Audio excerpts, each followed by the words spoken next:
میرپور خاص کی شگفتہ 2 بیٹیوں کی ماں ہے۔ ایک بیٹی کی عمر 17 سال جبکہ دوسری بیٹی 5 سال کی ہے۔ شگفتہ پر ان کے بھائیوں کے ہاتھوں ہونے والے مظالم اتنے ذلت آمیز ہیں کہ میری دعا ہے ایسے بھائی خدا کسی بہن کو نہ دے۔ باپ کی چھوڑی ہوئی جائیداد کی لڑائی میں کوئی بدبخت بھائی کیا اس حد تک بھی جا سکتا ہے کہ اپنی بہن کی بیٹی کی آبرو ریزی جیسا گھناؤنا کام کر گزرے؟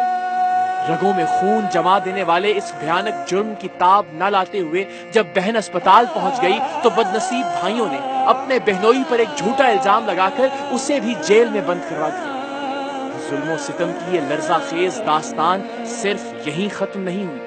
سفاک بھائیوں نے شگفتہ کی 17 سالہ بیٹی کو پاگل قرار دے کر کراچی کے ایک نجی پاگل خانے میں داخل کروا دیا۔ شگفتہ اسپتال سے لوٹی تو اس کی اجڑی ہوئی دنیا اور بھی ویران ہو چکی تھی۔ شوہر قید میں تھا جبکہ 17 سالہ جوان بیٹی بھی نجی پاگل خانے میں عملاً قید ہی تھی۔ شوہر کے کیس میں ایسی پیچیدگیاں پیدا کر دی گئی تھیں کہ اس کا سالوں تک باہر آنا ناممکن تھا۔ بیٹی کو نجی پاگل خانے میں داخل کروانے کے بعد ان کی فیس اور ماہانہ اخراجات ادا نہیں کیے گئے تھے تو 60,000 روپے ادا کیے بغیر پاگل خانے کا عملہ شگفتہ کو اپنی بیٹی سے ملنے تک نہیں دے رہا تھا۔ ایسے میں ایک بار پھر ایک بیٹی ایک بہن نے سریام کی ٹیم کی جانب دیکھا۔ وہ کسی طرح ہمارے دفتر پہنچی، آنکھوں میں اپنوں کے دیے ہوئے آنسوؤں اور بیٹی سے ملنے کی امید کے ساتھ۔ صرف ایک پراپرٹی کے چکر میں ہم لوگوں کی زندگی تباہ کر دی گئی۔ ایک پراپرٹی کے لالچ نے بھائی کو ہمارا دشمن بنا دیا۔ اس کے بعد صرف اللہ تعالیٰ سے ایک ہی دعا کرتی تھی کہ اللہ جبرائیل کو حکم دے دے کہ میرے لیے رحمت کے فرشتے بھیج دے۔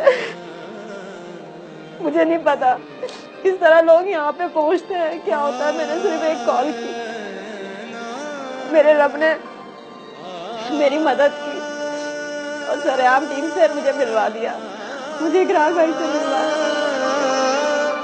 کیسا ظلم ہے کہ ایک ماں کو اپنی بیٹی سے ملے ہوئے 2 سال گزر گئے ہیں۔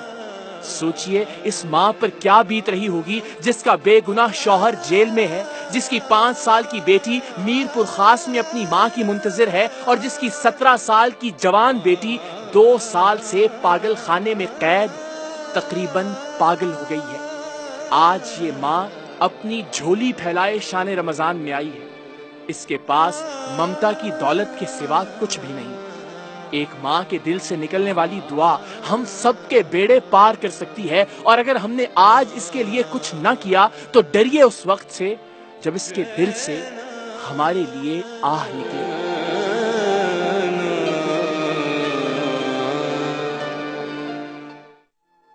آپ کو اللہ کی ذات پہ اتنا ایمان ہے نا کہ کسی بھی لمحے کشف آپ کے سامنے آ جائے گی انشاءاللہ؟ بس یہ ایمان ہے نا آپ کو اللہ تعالیٰ کی ذات پہ؟ بے شک، ہے نا یہ بے ایمان؟ شک۔ تو پھر دیکھیں نا سامنے کون کھڑا ہے۔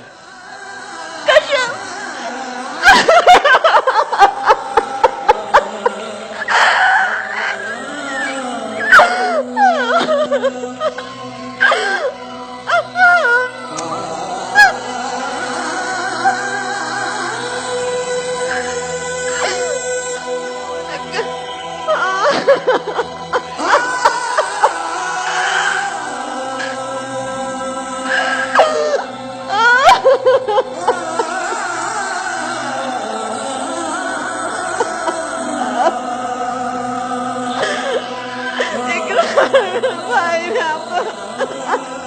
میں آپ کے پاؤں میں بیٹھ سکتی ہوں، اقرار بھائی آپ بہن ہے، بالکل نہیں، بالکل نہیں، بیٹھیں بس آپ بیٹھ جائیں۔ اقرار آپ اپنی اگر بہن کے میں ساتھ آپ کے پاؤں میں نہیں پڑ نہیں سکتی کیوں ہوں، میں بھائی، آپ کا بالکل شکر ادا آپ کرتی بیٹھو، ہوں آپ بیٹھو، لوگوں اب نے۔ بیٹھ جاؤ، آجو بیٹا۔ آئیں کشف بیٹھ۔ ماشاءاللہ اتنا فریش لک میں یہ آپ لوگوں نے، میرے خیال سے یہ آپ لوگوں کا ایک احسان ہے یا جادو ہے یا کیا ہے؟ یہ تو نہیں ہو سکتا تھا نا وسیم بادامی صاحب، 60,000 روپے اس ملک میں نہ ہوں اور ایک ماں سے اس کی بیٹی دور رہے، یہ تو نہیں ہونے دیں گے نا ہم کم سے کم۔ وہ جن بندہ خدا کا میں ذکر کر رہا ہوں، انہوں نے اس فیملی کے لیے ہر مہینے 50,000 روپے لگے بندھے، ہر حال میں 50,000 50,000 روپے ہر مہینے ان کو انشاءاللہ العزیز مل جایا کریں گے۔ بچی کی دوا بھی، بچی کی ڈائٹ بھی، اب یہ چاہیں تو اس سے کوئی کرائے کا گھر لے لیں یا جو بھی، لیکن آپ جتنا آپ مدد کریں گے اتنی بہتر ہماری بہن شگفتہ اور ان کی بیٹی کشف کی زندگی انشاءاللہ ہو جائے گی. اللہ مسیحاؤں کے ساتھ بہتری کا رویہ رکھے، نرمی کا رکھے، ٹھنڈک کا رکھے. آپ کی اولادوں کے لیے آپ کو ٹھنڈک بنائے، اولاد آپ کے لیے ٹھنڈک ہو. بس جس طرح آپ نے میرے دل کو ٹھنڈک پہنچائی ہے. خوش ہے نا؟ بہت زیادہ. اور خوش. اب رونا نہیں ہے آپ نے، بس اب آج کی بات میں روتی ہوئی نظر نہ آئے آپ. ٹھیک ہے، ٹھیک ہو جائے گا سب انشاءاللہ، اللہ نے چاہا تو انشاءاللہ.